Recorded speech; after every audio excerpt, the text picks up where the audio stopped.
So we are live now. So welcome everyone for joining today. Thank you for being here. My name is Tristan.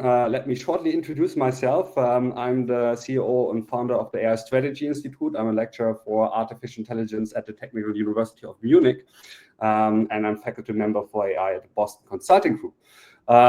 So very excited today to talk about a little bit more about AI skills, what this means, why it might be beneficial to have AI skills. And I'm very excited to have amazing guest today, so Elisabeth L'Orange. I want to give you a second. I mean, we know us a bit already for a while, but I want to give you a second, or actually a little bit longer, to maybe introduce yourself, kind of like what was your journey into the world of AI, and maybe you can already tell a little bit about what kind of skills were needed for you to be successful in kind of like the world of artificial intelligence for you. All right. Thank you, Tristan, so much. Thank you for having me. It's a pleasure to be here. It's a pleasure to share like the story and what AI skills sort of mean for me or to me. I am the founder of Oxolo. So we are a big German AI startup. We did text to video for the longest time. So we AI generated over 1 million videos. We had over 600,000 customers. Unfortunately, the AI Act killed our business model. So right now we're pivoting and something else is coming up. But in the meantime, I have launched a podcast called Tech and Tales. So you're more than welcome to listen to it. I really like every new listener, especially women, because I only have 20% women, female listeners. So that would be very nice. And before Oxolo, I was a VC, and we invested mostly into deep tech companies. So I was highly focused on looking at anything machine learning, any sort of predictive maintenance. We had a lot of those. And prior to that, I was CFO at a later stage startup, and I sold the company for them. And we also did machine learning for predictive airport models. So we predicted the sort of human flow within airports. And prior to that, I had my own little e-commerce business. I sold furniture. Actually, I just had a showroom and you know what you do as a first business. And originally, I studied law, and I did a master's in finance, so law and finance. And that was actually my first touch point with AI, because I focused on high frequency trading. So I looked at the models that Goldman is using to basically move markets and to predict certain outcomes. And that was 2011. So it wasn't that advanced, but it was already there. And they made a lot of money doing that. And ever since, my focus was on AI. And I think the key component, or before you look into skills, I think the question is always mindset. So I think you have to be very curious about it, and you have to be very interested, and you have to start reading about it. And I think that's your first way into it.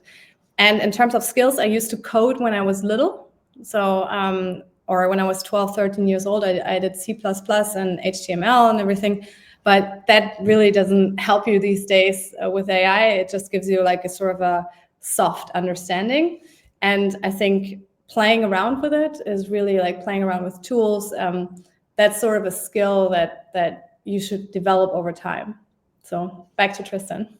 Yeah, very interesting. So I like kind of like what you said, kind of like you have kind of like on the one hand side, you talked a little bit about kind of like this coding experience that you have, but also kind of like more kind of like also this business experience. What I quite often have, because I teach kind of like this big course, and my students ask me, okay, well, what are the skills that we to be successful kind of like in the world of AI? Do we need to go deeper into programming? Do we need to kind of like be super technical, or should we focus more on management skills? And I tell them there are different kind of skills that we have, or kind of like different AI skills. They're on the one hand side, these technical skills, kind of like learning how to program. They're more kind of like more management skills. And then what we see now with ChatGPT, maybe more kind of like the skills on a tool level. So how to use these new AI tools, no code, low code, for instance, how to make use of MAID. What do you believe kind of like do you need nowadays kind of like to be successful? And maybe also kind of like relating to your career, how have these kind of like skills changed, where at the beginning you were maybe more focused on the tech part or the programming part? How does these things evolved over time? I think the key component is like, if you want to be like, successful on we're talking about a professional level, right? Not personal level. I think the most important thing is sales at the end, because if you look at any partner at a law firm, if you look at a partner or look at MDs in investment banking or directive partners in advisory or consultant, all of these, what do they all have in common is sales, right? And so I think the business component and the interhuman component is more important than anything else, because soft skills is something you can barely reteach or train, or like if you're not able to have like empathy, or sort of like you're not able to sort of feel the other person in the room, then I don't want to say it's a lost cause, but that's very difficult to learn. However, all these like computational skills, or these like hard skills sort of, you can easily get trained on and you can easily learn. And eventually, I don't think anyone needs to be able to code anymore. Like 5 years ago, you would tell kids like, oh, you need to learn how to like do Java, what languages do you speak? And people would be like, oh, I speak Python, haha. But that's not relevant anymore, I think. I think you need to have a basic understanding of tech. I think you need to understand what's sort of happening, but you do not need to be able to do this by yourself, because there are always going to be like nerds, or not nerds, but there are always going to be technical people who just know how to do this. But what you want to be able to do is sales. And I think sales and tech is even on a different level, because if you understand technology and AI, and then you're able to sell it to people, and you understand how to monetize technical products, I think that's a very important skill and a very valuable skill, no matter what you do. Yeah, you said something very interesting where you said like in the future, you don't think we have to program anymore. And this goes, I think, also in the direction of what the CEO of NVIDIA said, Jensen Huang, when he says, okay, well, the most important programming language of the future is basically kind of like natural language. And this is what we're seeing with generative AI. So for the first time, you don't have to learn code in order to kind of like operate with a computer, but you can kind of like to actually code or program, but you can actually start using kind of like natural language. And this is something we're going to see much more in the future. And what he says, and I think that goes very much in the direction also a little bit what you're saying then, is the skills that you would then need in a world where you can use natural language in order to code are much more kind of like these project management skills, kind of like also understanding, maybe also going into sales, but understanding what you need in order to kind of like deliver a project end to end. And at least I'm not sure. So for instance, if people apply for jobs to me, this is also normally what I'm looking for. It's kind of like less looking kind of like the specific things, but are they actually able to deliver a project, so they have kind of like this overall overview how actually things are getting done. And this is something that I like to see. How does this relate to you? Yeah, absolutely, I agree. I think in the end, you need to be sort of able to not only manage people. So I think leadership is very important, but also manage and manage projects and everything. You need to be able to manage augmented people. Sorry, you need to be able to manage the AI and the people. You need to be able, like if you do project management, and of course that's super important to deliver something, like you said, from beginning to end, so end to end. But how can you make this even more efficient with AI? How you can make your own people, sort of the team you're managing more efficient with AI? I think leadership style will have to change dramatically, because you will have to, rather than like what we used to do is like developing people over time and seeing the skills and strengths and weaknesses and work on those. You will have to look at the people and be like, what AI tools can they use to be better at their respective weakness or at their strength? And I think so, like we need a more holistic view on AI and where this is going. So I think to sort of understand the landscape of what's possible, I think it's the first step. Yeah. now I would like to talk a little bit more in specific kind of about AI skills, and I mean what we have been talking now a lot of kind of like soft skills and project management skills and management skills, but also AI skills. What does this mean and how does this relate? I mean, it always comes to me. I think it was a lecturer from Harvard, Lakami, who also wrote a book on competing in the age of artificial intelligence, who said AI is not going to replace people, but people that know how to use artificial intelligence will replace other people that don't know how to use artificial intelligence. Like, what do you think is mean with this, and like what are these AI skills that you need in order to do artificial intelligence? Well, first and foremost, like most people augment themselves, right? So that's like before, like you need to know how to use tools to make yourself better, right? Yeah. So if you're not good at writing, you need to use a writing tool. If you're not good at creating images or like graphics, whatever. If you're not good at speaking, you need to like that's what I think he meant, that people who will be augmented by AI will overtake people who do not understand. I think that's the core skill set he meant, or what do you mean? Like the I think probably kind of like that you like that's the idea. I mean, so on the one hand side, I think exactly what you said, that it's not, we have to understand that it's not kind of like the future is not going to be machine or human, but it has to be somewhere in the middle, human plus machine, and you have to, or human plus AI, that have to work together. But what I, for instance, saying or seeing quite often, when people think about AI and kind of like hear this and they're new to the topic of AI and kind of like they want to navigate kind of like where to start, they tend to go for these very technical courses or technical skills. And a lot of people believe that in order to kind of like understand AI and be part of this kind of like AI-driven world, you need to understand kind of like programming, and you need to have those technical courses, which I don't think is the right approach. And I mean, this is also what I'm trying to teach, kind of like the management skills of artificial intelligence. And maybe we can talk a little bit more later about kind of like what are kind of like essential skills or essential pathways, how to get into the field of artificial intelligence, and what are the skills behind it. But I mean, this is kind of like what I'm trying to understand. It's kind of like, well, what are the skills that you really kind of like need to kind of like use those tools? Are these kind of like normal skills, or do you need to learn programming in order to do this? No, I mean, look, these tools usually have a pretty good UX UI, so they're made for people like you and I, right, who do not have any sort of deep technical understanding. It's not like you have a terminal window where you start like punching in code.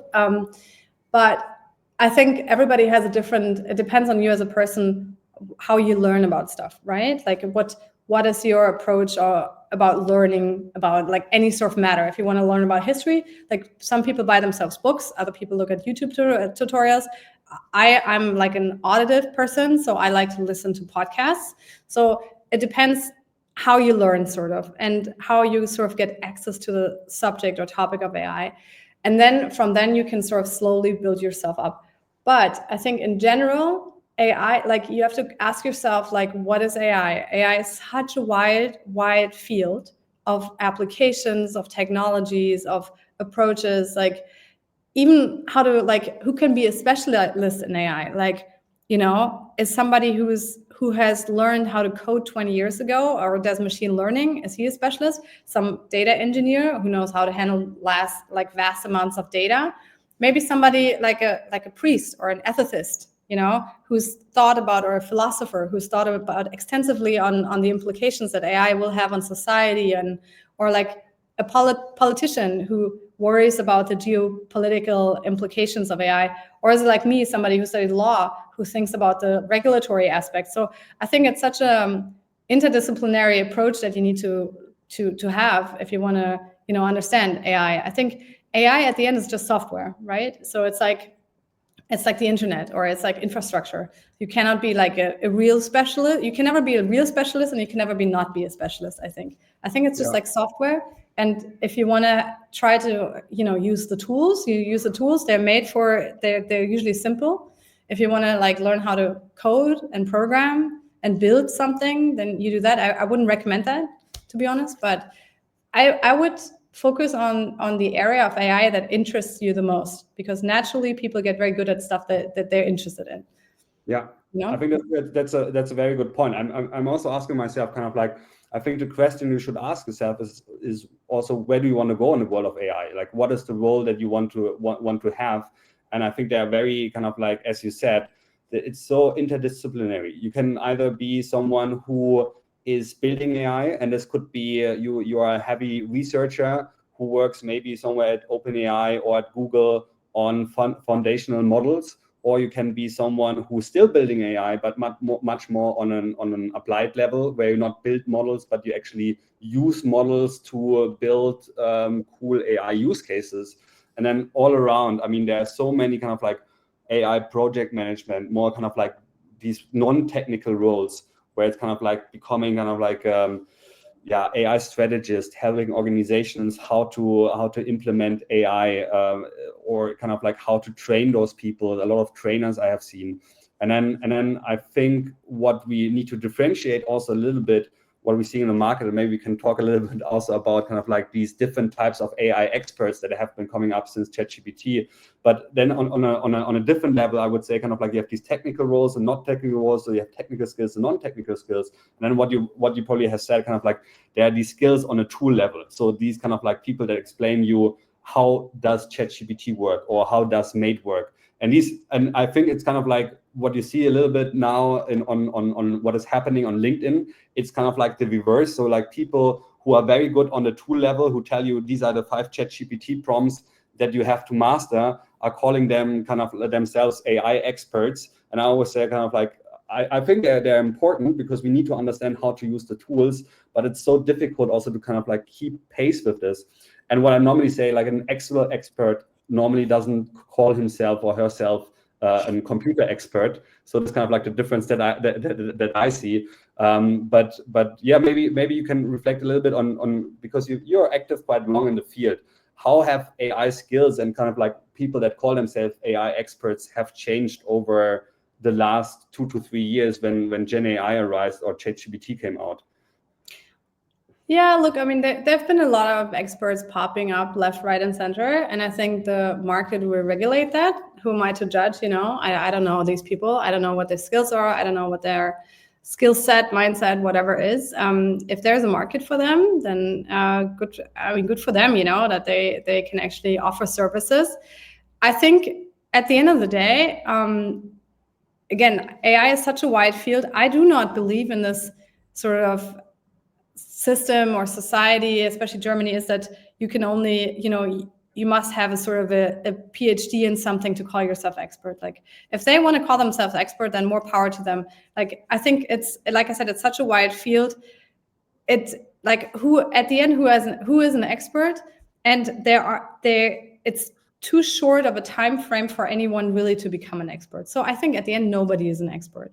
But again, they're offering their services, and they're necessary. I think there are lots of question marks, especially in companies, on how to implement AI, where the soft sweet spots are really, and how to set up an AI strategy, like what tools to set up, like how to make processes more efficient. But at the end, like when I, for instance, when I write something, and I just wrote part of a book on AI and marketing, and like feedback was like, but you're not an expert, because you're not like a computer scientist. But okay, I didn't study engineering.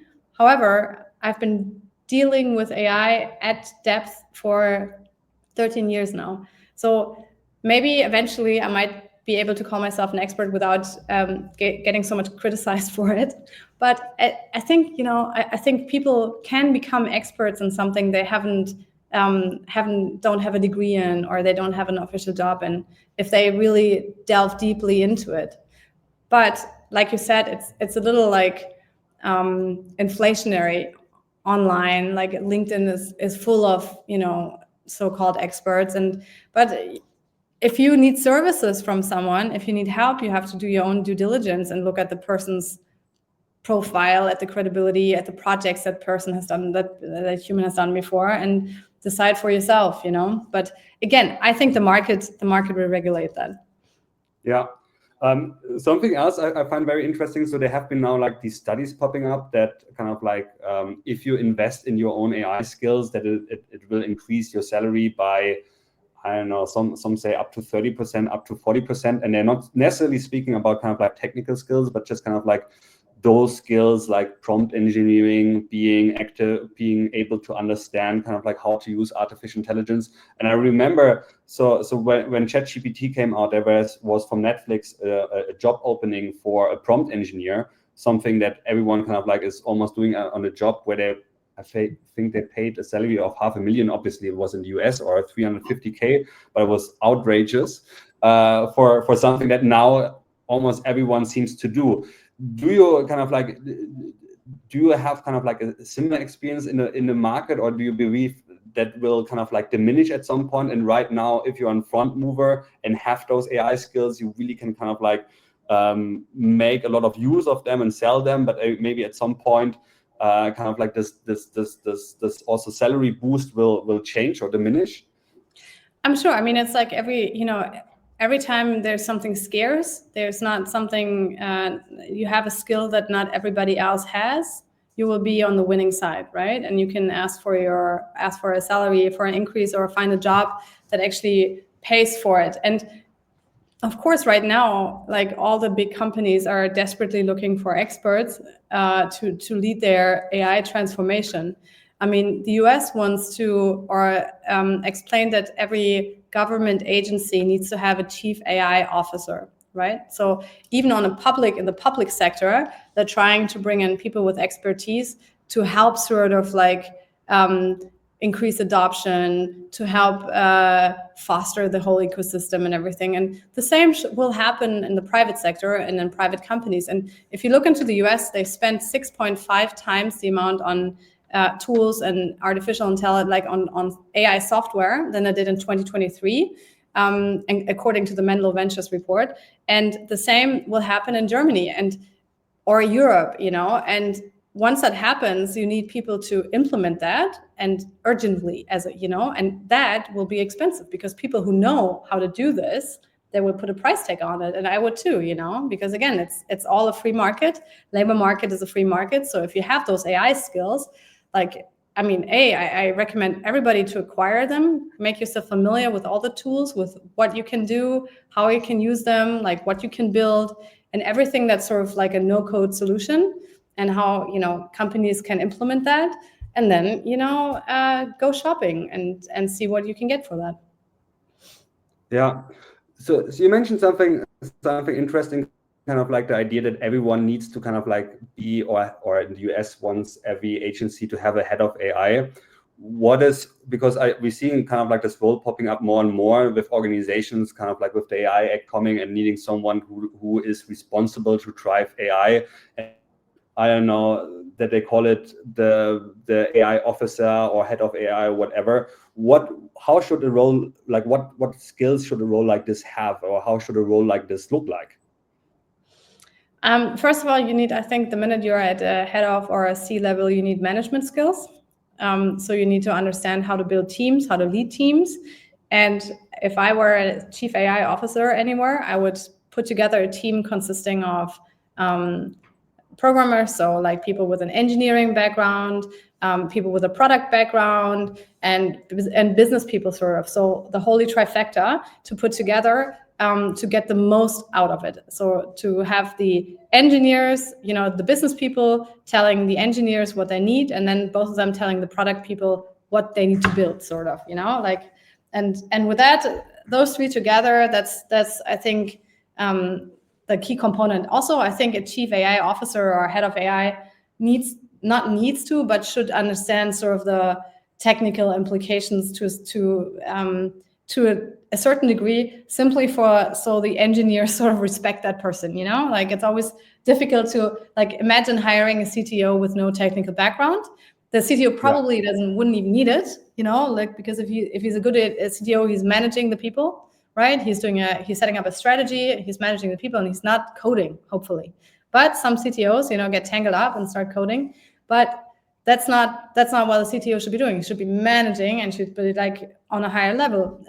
But most of the time, the CTOs have a technical background because they need to understand on a more on not a granular, but on a high level, what they're doing, what the people are doing, and to really like have the engineers like listen to him or her. So yeah.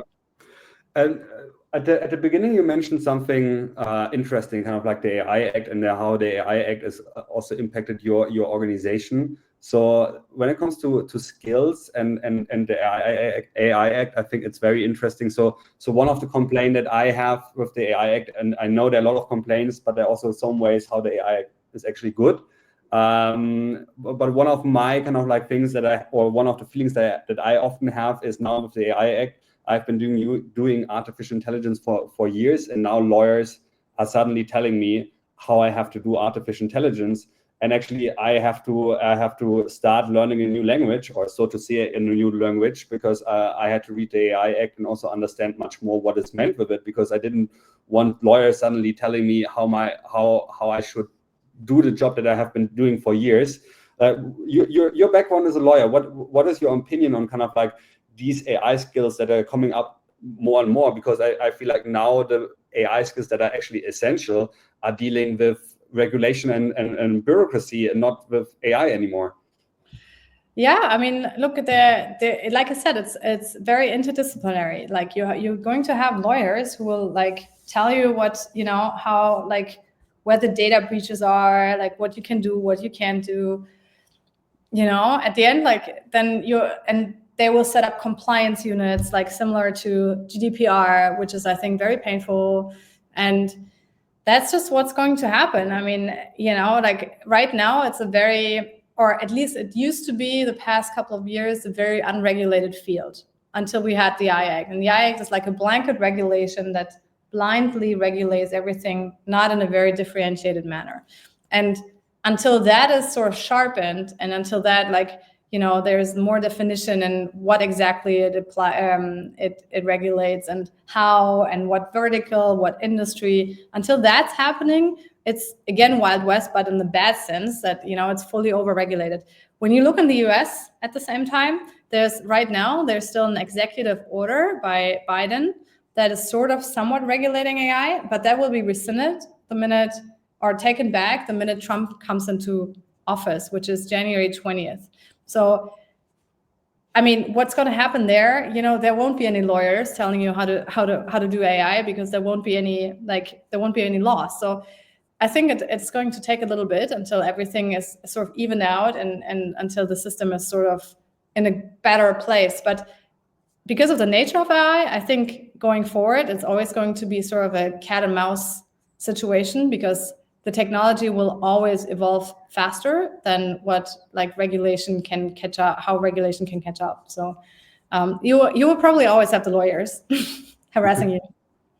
And coming back, because you said kind of like the technology is progressing. So do you think, because and this comes maybe more from a different direction, I had very interesting discussions with friends who are artists who say, okay, well, we don't want to use artificial intelligence at all.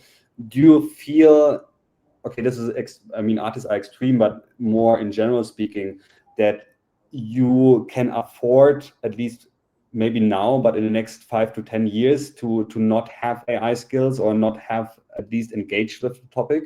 Or will kind of like your competitors or the other people working with you then completely outpace you on productivity and stuff? Yeah, you cannot afford not to work with AI. This is like saying, no, this is like saying I don't use email. Actually, fun fact, a friend of mine is a consultant. She had a associate, so very junior person working for her. And the junior was overwhelmed by the workload, and my friend kept asking for the specific email she had sent. And then the junior said, like, sorry, I haven't managed to integrate email into my day-to-day life yet. And she actually made a t-shirt out of that. It was so funny. Anyways, so she hadn't managed to integrate email yet. And, I mean, and that becomes difficult if you're in a working environment. And that's the same that applies to AI. Like you will be like so much more effective and efficient and whatever, if you use AI, there's no way you can afford not using it. And I believe that the workload will also increase, so like there's no way that especially in people starting to work, like they will get an insane amount of workload because the employer expects them to use AI. Yeah. So it will be to a point where you can't even handle it by yourself anymore. So you must get yourself familiarize yourself with all the tools and the basic skills and whatnot. And especially women, to be honest, because if you look at like the majority of ChatGPT's users are male. Oh, that's interesting. And I find it depressing. And it's because women don't dare. And it's like in the nature of the women that they're like, don't want to touch technical stuff. Even though, intelligence and technical skills, everything by nature is distributed evenly. Mm-hmm. And yet, they do not dare to play with it and use it and whatnot. So especially women need to catch up and become more comfortable with it. Yeah, and I think also another group, what you normally we often have kind of like in these statistics, these aggregation biases, where we think, okay, well, if we look at the complete cohort, male, female, it seems fine, and then if we kind of like take out male or female, we see massive differences. I think we also need to kind of like to differentiate between old and young. So, for instance, if I kind of like do a talk and ask with an older crowd, who of you uses ChatGPT daily, then maybe 10% lift their hand or 20%. If I ask my students, 100% lift their hand and say, okay, well, we're using ChatGPT daily. And I think there is a big difference. And I think that's very interesting because, for instance, in Singapore, is what they said, they realized that there's a big difference, and they kind of like were giving out, especially for older people, these education vouchers for AI. So they really wanted to push those who have less education to be more skilled. Another thing, what I find very interesting normally, that you see that AI is impacting the people that are very kind of like experienced as well as, or kind of like very educated, as well as those that are not educated. So normally you have kind of like any technology impacting the least educated negatively more than with others. Here it seems at least slightly it's same or similar. And I think this is also kind of like very interesting to note, or kind of like to understand which are those groups or persons we should educate the most. And maybe that's a nice go over to kind of like the next question, because also the AI Act kind of like mandates AI literacy, and now all organizations have to teach AI literacy in their organization, or kind of like upskill their employees. And this is something that goes live on the 2nd of February. Do you think that the organizations understand that this is something that is already happening and that they have to do, and they're prepared for that? Yeah, I think so. I have many friends who work in this like AI training sphere, and they offer training courses and AI literacy courses, and they're having, making a killing at the moment, to be very honest. Like they're like single people units, and they're setting up all these programs and all this AI training. And I think right now it's a very good business to be in. But to go back to this, like to what you were talking about, how like fragmented groups of society sort of have a different usage. I think what is really interesting is that in the US, African American families have a much higher adoption rate than white families. And why is that? Because the thing is that white parents usually restrict the kids' phone usage and device usage much more than African American families do. And so as a result, the adoption rate is much higher, and the AI literacy rate is much higher amongst those demographics. So that's interesting. Yeah, it's very interesting, I think. And it's also, there's a bad history in the United States that, for instance, the African American families received phones much later than white families did. So they didn't want that to happen again, And then the other thing is that they typically don't have the access than standard white families or stereotypical white families have to like homework assistant or stay-at-home moms. It's a different demographic. So they actually, the African-American families actually really started using ChatGPT and all the other tools at a very early point, simply out of necessity. And now they've become a lot more fluent with them, or a lot more literate with them. So like you never know sort of what pushes adoption and what doesn't.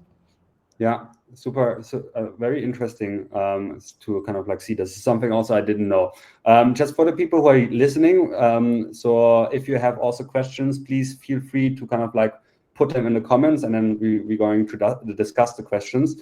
Probably we're going to speak a little bit more, kind of like 5 more minutes us, and then we're going to go over to the questions. Another question I have to you. So if you look now kind of like AI skills and you are kind of like just starting, are you late to the game, or are you still early? Would you still be, if you're starting now, could you still be kind of like be considered a first mover, or are you already late to the game? No, I think you can never be too late to the game. It doesn't matter. It doesn't matter when you start. It doesn't matter how old you are. It just matters that you deal with it. Because also the environment or the technology is so dynamic that what people could do or what people were sort of experts in 2 years ago is not relevant anymore. Remember that 2 years ago, people were actually talking about prompt engineers being a career, which is total bullshit now. Nobody cares about a prompt engineer. I mean, that was such a ridiculous idea. But people were very focused. They were like, "Ooh, prompt engineers are going to make a killing." Like, no. I mean, nobody. Everybody can do their own prompt. And I think that's something that says something about how AI will develop. It will become easier and easier and easier. We're at the beginning of it. So the layer applications will have better and better and better UX. The agentic systems, which are now coming up, will be better and better. The sort of like 3-dimensional understanding of the LLMs or models in general will be better and better and better. Like, I think Jan LeCun, the head of AI from Meta, talked about like world intelligence. So, models will be multi-model. So they will like be LLMs together with other technologies, like working in conjunction. So I think the whole field will develop so much, especially if the scaling laws hold. Elon Musk is now building a data center with 1 million GPUs. And prior to that, people said that no more than 32,000 can work in conjunction and train together. Now he's planning on what that means for his model Grok 3, which is going to be released in February or March. That if scaling laws hold, and if you can scale with more processing power and more GPUs, that it will be the next level. So I think as long as you're jumping on the train, you haven't missed it. Yeah, I think so as well. I mean, there are so many new avenues that are now open. I mean, there is going to be a massive demand for kind of these AI compliance officers in the future who kind of deal with the regulations. AI ethicists didn't used to be a thing. I think they started to come up 5 years ago. Even in engineering, I feel like a lot of things changed. At some point, data scientist used to be kind of called the sexiest job that we have. I believe now what is becoming more important is kind of these ML ops skills, kind of learning how to implement those AI projects end to end. So there's still a lot to do, and maybe kind of a little bit more critical. What you hear also quite often is kind of especially in the news, AI is going to take away the jobs or your jobs. Something that we hear. I always say, well, this is not true, at least in the short term. How do you think about this, and what is your answer? Because I mean, this is one of the standard answers that we're getting. Is my job going to be obsolete in the next years? I think if you look into history, humans have always found a way to keep them really, really busy.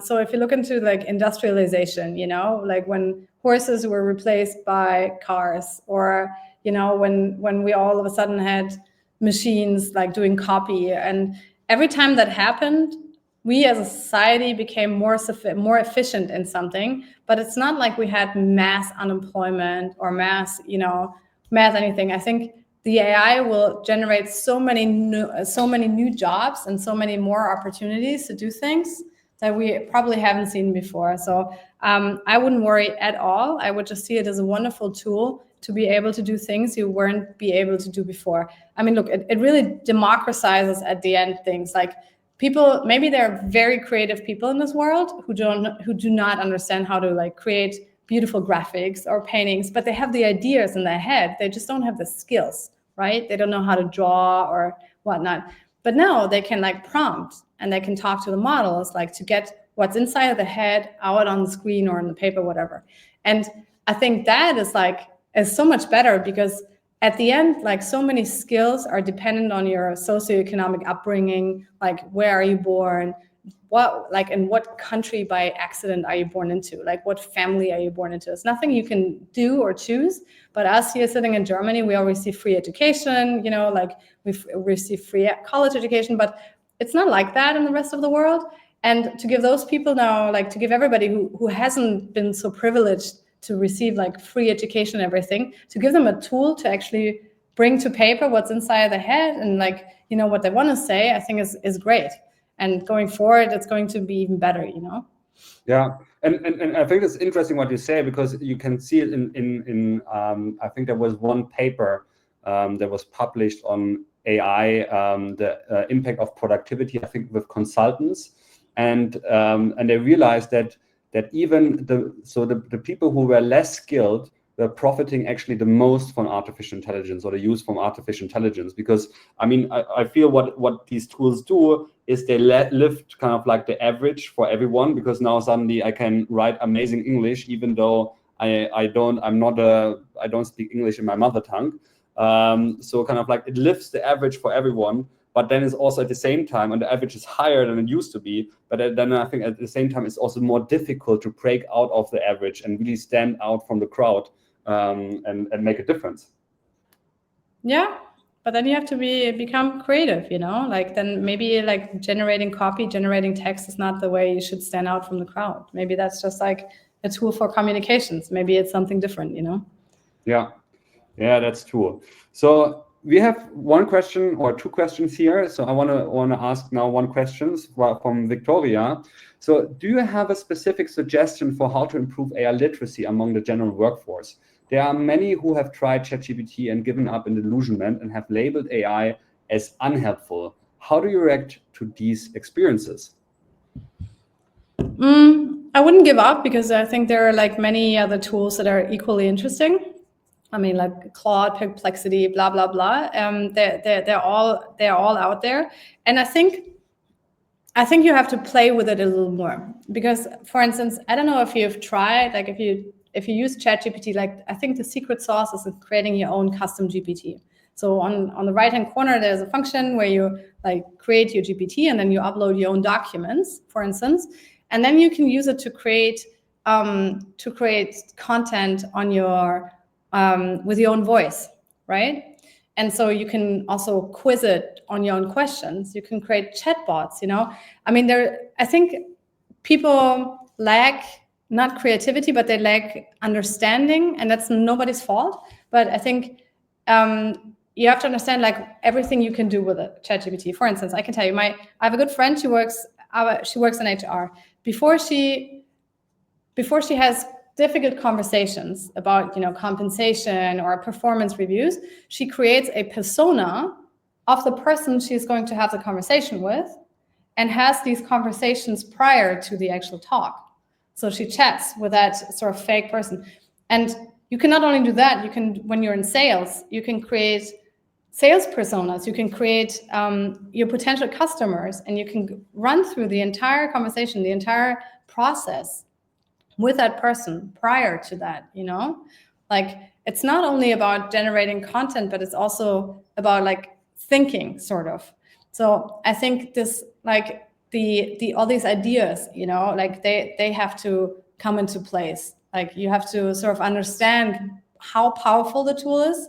It's not just for writing emails, that's irrelevant, but it's for like how it can help you on a daily basis. Like I use it so many times a day for the most simplest stuff. And it's become my like personal Google, sort of.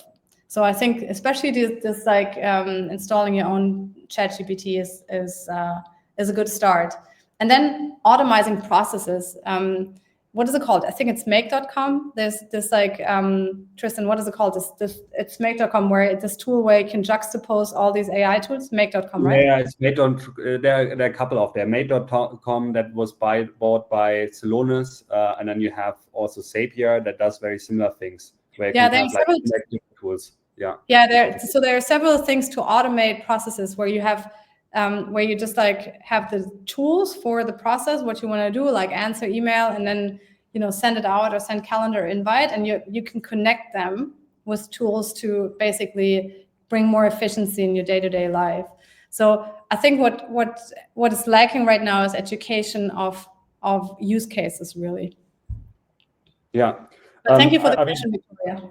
Yeah, so I also want to answer a little bit about this. So I mean, the experience that I had, I mean, I was also at some point teaching ChatGPT courses, and that was where the courses I least liked, because I always had the feeling, okay, hey, I'm teaching the people how to use kind of like common language to operate a tool. So I always thought, okay, well, yeah, I mean, what is much that I'm teaching there? But I think when I was teaching those courses, the difference is I realized a lot of people, they don't understand what ChatGPT is or what the AI tool is for.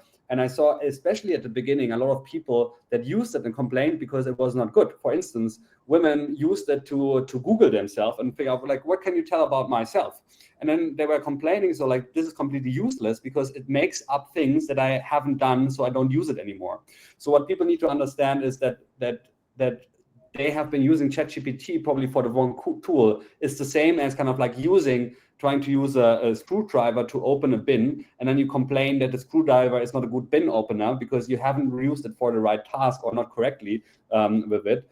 And what I find kind of like very helpful is kind of like the idea of these tools being kind of like becoming better and better. So even though you have used them, I don't know, a year ago, the ChatGPT that you might now use again is much better and more helpful, but also understanding that these tools are not there to answer your question, but to help you to formulate your own thoughts and your own answers, because they are based on probability. So if you just kind of like say, okay, well, I want an answer to this question, you get the most probable answer, and the most probable answer is not necessarily the right thing. So you really have to kind of like learn how to work with them, like you have to maybe learn how to work with a new coworker, how to speak with this person or not. This is always what I'm saying, trying to kind of like relate to them.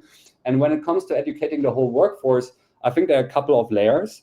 When you want to educate the whole workforce, I think there's a minimum level of training that is now required by the AI Act, similar to kind of like the GDPR training that we're doing, where we teach the people, okay, well, what are the benefits and what are also the challenges of AI, and maybe how you can encounter AI in your daily work.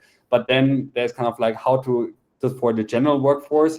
And then I would kind of like find those people who strategically drive AI in my organization, give them kind of like special AI management training. This is what we do a lot with the AI Strategy Institute. If we have some more technical people, I would try kind of like figure out what training do they need in order to build kind of like AI, maybe according to the AI Act. And this is one of the positive ways how the AI Act is actually adopting AI or increasing AI literacy and AI skills.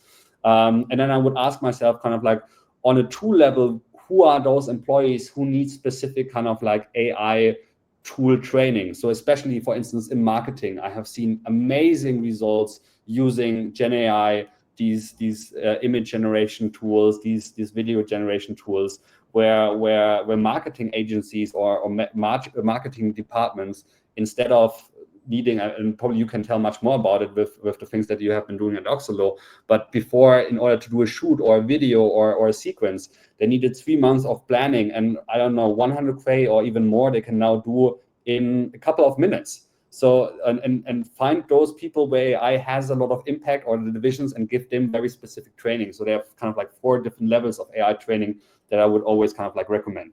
So let's go over to the next question. So maybe the question based on the last point and the history in the US, how can we have a fair access to AI models and trainings to boost the future of the general population?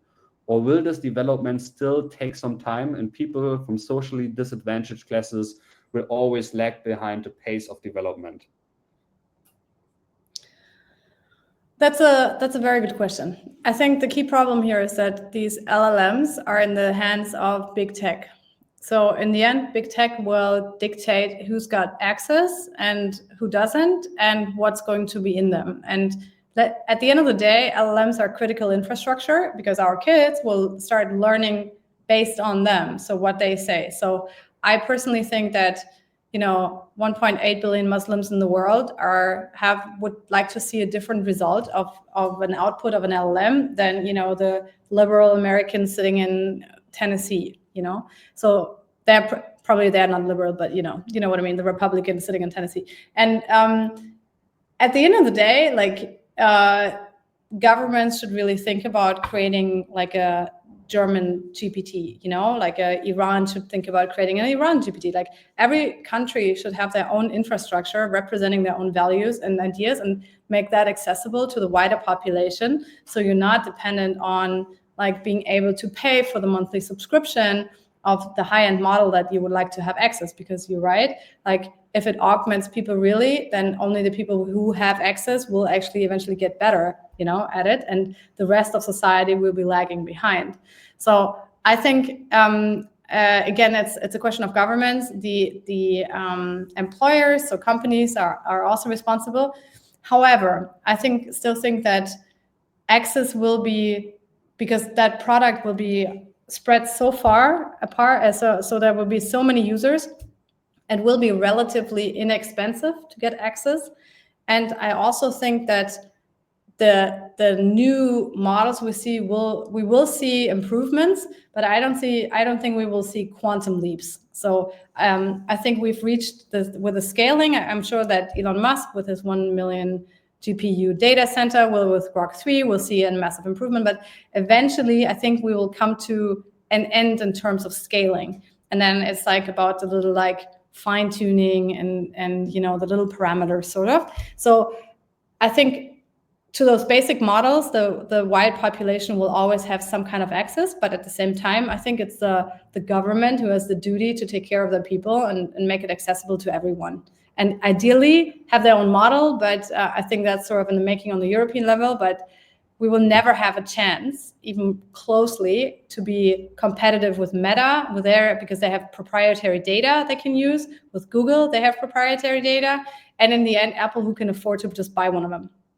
So or buy like OpenAI, Anthropic, whatever. Apple is just waiting. Apple's not developing anything right now. They're just waiting for the best model to then like suck it up. And we will never ever be able to compete with that. We have SAP as like one good German company, but that's it. There's no way. Yeah.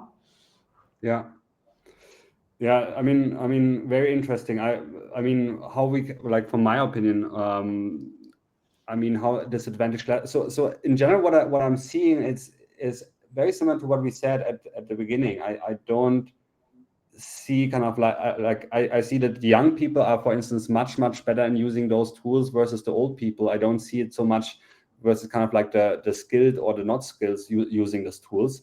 And I think the main challenge that we're going to have in the future is kind of like how do we get the older generation to adopt this technology. And sometimes it feels very much as I'm still trying to explain to my grandmother how WhatsApp is working. And I think the nice thing about a lot of these tools is because we're using natural language, they become more and more intuitive to learn. So I think kind of like this barrier and the way how we learn them, or this is actually the job of us or of the AI engineers, to build tools that are very, very intuitive, that feels like you don't need actual training. And suddenly you can use language in order to operate those things. You can even ask them how to operate them. So for instance, what you could do with language models such as ChatGPT is you can say, okay, well, this is what I want to do. Can you tell me what is missing in order to generate a prompt, or can you translate this in a good prompt? And I feel very much of the other tools also will go in this way, where you can use natural language to better understand how to work with those. So hopefully everything is becoming more intuitive, and hopefully this gap is closing more and more. And we see already now kind of like technology being developed, how we can kind of like work with computers not even using language at all, but kind of like using our own thoughts, and this kind of like being more and more integrated into the thing. So I hope in the future things will become easier. So there's one last question that popped up now. What do you think about how the schools should adapt the way they test and give notes to our kids? Can you repeat that question, please? What do you think about how schools should adapt the way we test kids in school? So that's the question. Yeah. Okay. I can tell you a little detail. So first of all, I have 3 kids, right? So my kids are almost 16, so 15, 13, and 8. And I terrorize them with giving me oral presentations on things. So because I know they're all, aside from the 8-year-old, maybe she doesn't, but the other ones or generate the homework with ChatGPT, which they're not supposed to. And at the end, when they do that, they don't understand a thing, right? They just copy paste it. Sometimes they're even too lazy to change the formatting, so it's like a gray underlay under the copy. So what I do, and I think that's what universities in the UK have started doing to circumvent this AI problem, is that you have them, stand them up and be like, okay, give me a 20-minute presentation on the homework you're doing, on the subject you're studying, on whatever, on the thing you're talking about in class at the moment. And that's what students have to do. And I think it's a very good way, because that with that you can really test if people have understood what they studied. Is when you, and I mean, it's like most of you probably went to college yourselves, like only when you're able to explain it to somebody else and speak about it, you have really understood it in depth. And that's the same with kids. And I think it's a great tool, because they also need to use their voice. They need to think about what words they use, how to structure sentences. And when you speak, you structure the sentences even in a better way in your head, and it's faster than when you have to write it down or type it. So I believe actually the development isn't bad. And that way, like they different, or that way they train another set of skills that eventually will be much more needed. And I can tell for myself, when I launched my podcast, when I launched it together with my friend 8 weeks ago, like even for me, it took a while, and I wrote down all the facts and all the information, and the prep for each of one of these podcasts takes like 4 or 5 hours. So we like really try to structure it, and but to get to the point where you actually consume information and you read the news and you read the papers and everything in depth, to then writing it down, that's one step. But then to actually to regurgitate it, to speak about it and understand it, that's the extra learning process. And that's a difficult step, I think. And so to make kids actually present, I think, is the way to go. I would always do that. Long story short, sorry. Sorry, I think this is makes a lot of sense, kind of like to let the people present. I think on the one hand side, we also need to understand that AI is an amazing tool, especially in education, and it's just kind of like we're just seeing the beginning of the impact on AI of education. We also have to be careful, because we see that people, for instance, that are learning with AI tools, with ChatGPT, actually are not remembering so much as people who kind of like try to tackle the project by themselves. What I believe is we never should make the mistakes and thinking about where's the technology is now, and based on this kind of like adjust how we should do things in the future, but we should ask ourselves where's going to be the technology in the future. And what I believe, so this was also kind of like we did a project for education ministers, where we were analyzing how language models kind of like had impact in schools and so on. And I firmly believe that kind of like the way how we're going to learn and also get tested is completely changing, because what you can do with those agents in the future is that everyone maybe has their own learning agent that asks you the questions that are specifically tailored to your interests and also to your strengths. So it's not hard enough that you kind of like lose the interest, but it's still easy enough that you kind of, but still hard enough that you learn something. So it's not too easy, but still hard enough that you learn something. And if you have something like a learning companion, I mean, then you maybe don't need tests in the future, because you have someone who's constantly seeing kind of like where you are and where you're standing. And maybe at some point it's okay, well, I think now your math skills are good enough and you really have understood it through kind of like conversations and are good enough that you can go to take a math degree at university. And hopefully this might be the future where you have the learning companions and say, okay, well, your understanding now is good enough that you qualify for something, and maybe we don't have tests anymore in the future. So that would be my dream. Yeah, I think that's individualized, personalized education is for sure the future, because the way it is right now, it's definitely not made for boys, for instance. The school system is very much focused on girls, and I have both. And so I can tell for boys, like they don't appreciate having to color like a rainbow at the end, my kids always got that when they were little, like, now you may draw something. And my son was like, yeah, but I want to play soccer, And so this personalized education is core, is key, like you need to be able to get the best out of people and help them to be the best, create the best version of themselves, and not just be like fit into a school system that is just so unforgiving like it is right now. Yeah. Well, thank you so much. I mean, we completely lost time. We're already running over time. Sorry for that. Was great to have you. Thank you so much for everyone who was part of this, and for your question and interesting discussion. I hope you could take something away. We're doing more LinkedIn Live events. The next one is actually for students tomorrow, where we have prompt engineering for students. So if you have your students in school, we teach them what are the right skills in 1 hour for students, and we have much more next week as well, when we have other events. But Elisabeth, thank you so much for your time. Maybe the last word is yours, and then this is recorded, and then we upload it on YouTube. But yeah, last word is yours. Okay, yeah, thank you so much, and I really appreciate if you guys listen to my podcast, Tech and Tales. Thank you. Yeah, listen to it, Tech and Tales. Goodbye. Thank you so much. Take care. Bye.